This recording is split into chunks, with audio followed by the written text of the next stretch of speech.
Okay, in this case, we're looking at a wireless power module from Texas Instrument. It's powered by 19 volts, and we have a transmitter board, and we also have a receiver board.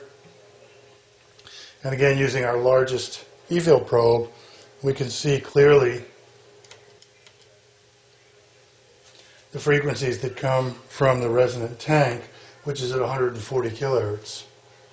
In fact, we can even display it here. There's the 140 kilohertz. And we can display other markers automatically also.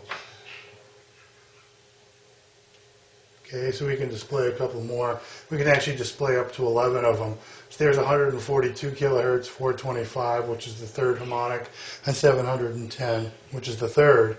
And if we wanted to look at what wide band EMI looks like, we could do that also.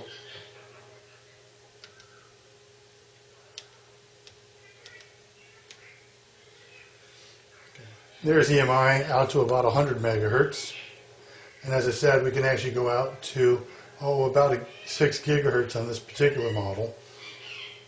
And if you take a look, we can see at a few megahertz, there's quite a bit in the AM band.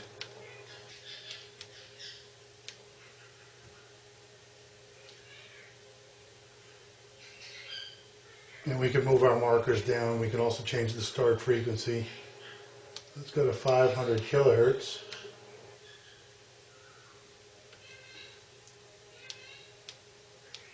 And we'll kind of get into a sweet spot in the AM band. And there you go. You can see right in the center of the AM band, we have some really large signals.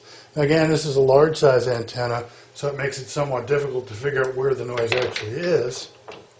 But switching over to one of our smaller probes, we can actually look for where it is that the signal actually comes from, and you can clearly see in this case that it's coming right from the transmit coil. And the signal gets smaller pretty much every place else on the board.